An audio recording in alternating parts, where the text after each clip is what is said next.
What's up, guys? I'm Chad Barnes, and welcome to the channel. Here, it's all about real car talk, from simple fixes to smart driving tips and keeping your ride in top shape. If that sounds good to you, go ahead and give the video a thumbs up.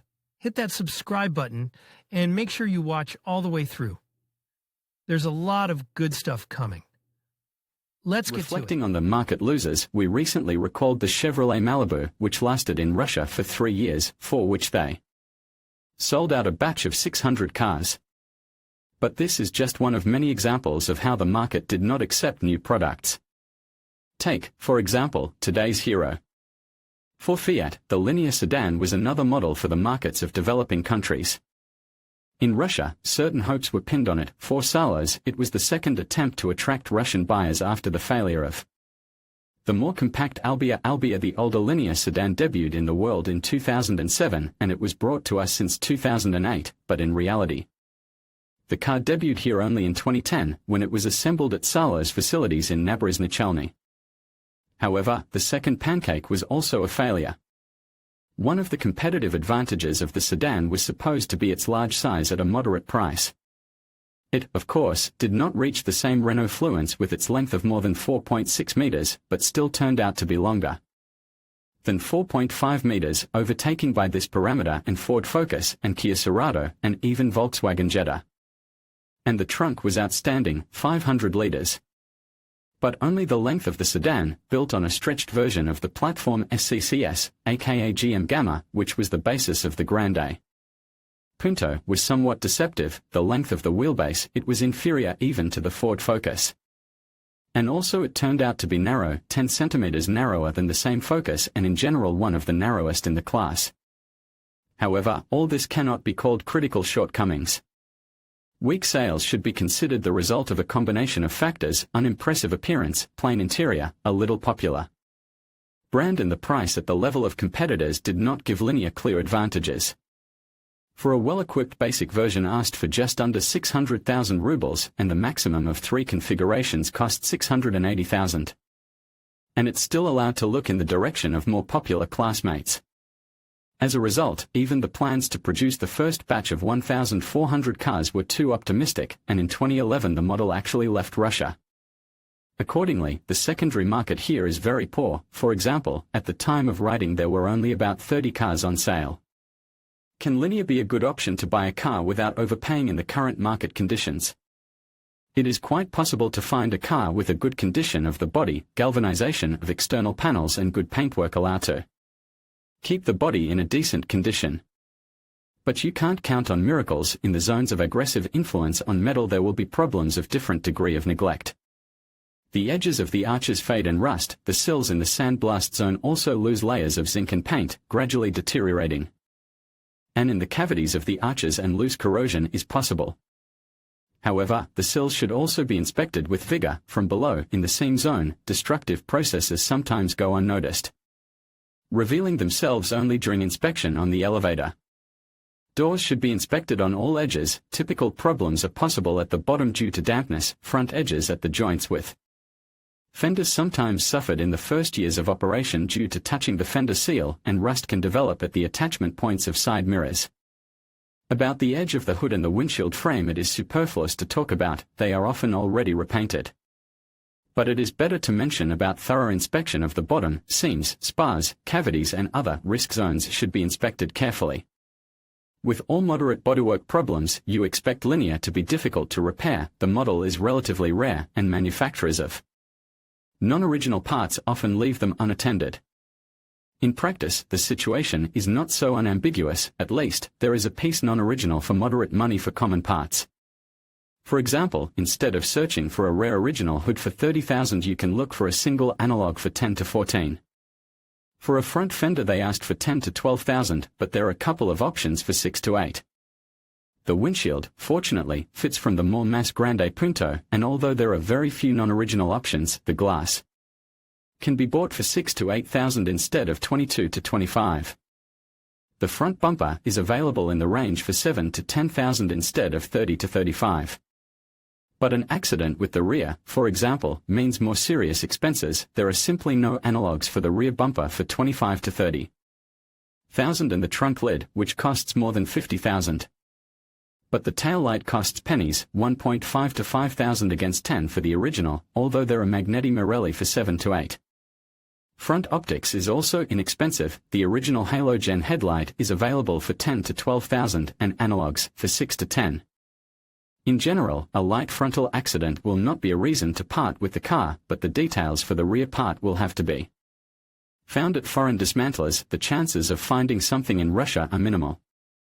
The fact that the Linea is based on the SCCS platform, developed by Italians together with GM, makes it much easier to maintain the car. After all, its relatives include not only exotic Alfa Romeo Amido, but also ordinary Opel Corsa, so there are no unique details here, and suspension schemes are as simple as possible, McPherson in front and a twist beam behind. The assortment of spare parts is decent, and prices are people's. For example, the front lever, for nothing that it is delivered in a set with riveted ball bearing, costs unoriginal from 5,000. If you wish, you can also find a repaired ball bearing for 600 to 800 rubles. Stabilizer struts are available from 350 rubles at an original price of 3,000. Original front shock absorbers can be bought for a modest 6,000 per piece, and analogs cost 4 to 6,000. The price of rear shock absorbers is lower on average by 1,000 rubles. The front hub bearing is changed separately from the hub and costs from 1,000 rubles, and the rear one, although it comes in an assembly with the hub, but not a bit more expensive if you do not look at the original. Silent blocks of the rear beam cost 2 to 3,000 for a non-original part. In general, the suspension, assembled on mass parts, is not capable to throw expensive surprises, so the problems here are only a reason for bargaining. Linea got rather modest brakes. Abroad, in base versions, you could even find drums in the rear, but Russian cars receive disc brakes with single piston mechanisms on both axles by default. However, diameter of brake discs here is not big, 257 mm in front and 251 mm in back, so it is better to remember about it. Checking. Characteristics of turbo motor. But consumables are cheap. Original discs, both front and rear, cost 6,000 each, and non-original literally from 1,000 rubles. Behind and from 5,000 in front. In general, the brake system is the simplest, so if the parking brake cables are not sour and the lines are not damaged by time, everything else can be solved with minimal investment. Steering with usual hydraulic power steering will not throw big surprises either. The rack here is common with Grande Punto, and at the price of the original node more than 50,000 restored can be bought for 20 to 30. GUR pump is also inexpensive, from 5 to 15,000 for a non-original.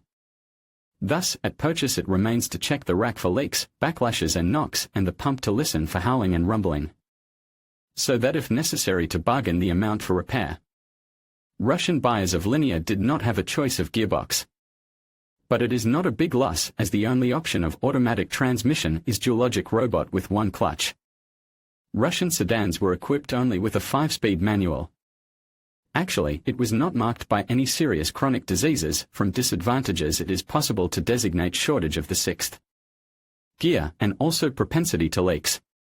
Glands of drives and shift mechanism can waste oil for months, and inattentive owners it sometimes leads to problems because of grease deficiency. But if the oil is changed at least once every 50 to 60,000 kilometers and monitor its level, there will be no problems.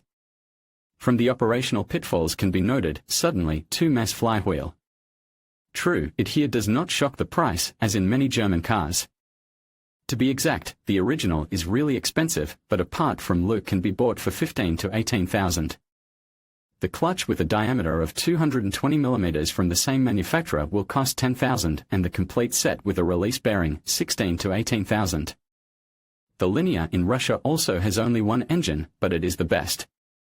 This is not sarcasm or hyperbole. The most powerful 1.4-liter supercharged gasoline version with 120 horsepower was chosen from the entire line of gasoline and diesel units. This allows Linea to accelerate to 100 in 9.2 seconds, which is quite good for a modest-looking car. An also 16-valve engine of Fire family is distinguished by very decent reliability. It is not prone to oil consumption and has no problems with the piston group, so that good oil, clean cooling system and sealed intake can provide it with a resource of more than 250,000 kilometers. Of course, catalytic converters are unlikely to live up to this term, and belt timing should be serviced often, better every 50 to 60,000 kilometers, but it is inexpensive. Another potential investment is a turbine, which is also quite predictable. However, here the prices are also relatively moderate. The cartridge for turbocharger reassembly can be bought for 10 to 15,000. And the turbine in an assembly for 25 to 30. In general, the motor is very successful, although taking into account the age of cars in 10 years and mileage of more than 200 to 250,000 kilometers, it is already worth to approach the Czech with all care. From all of the above, it comes out that Fiat Linea can really be a good option of a cheap and roomy car for every day. Simple running gear, reliable motor, decent gearbox and decent equipment even in the basic configuration allow not to go through versions and configurations, but just to look for a well-groomed car.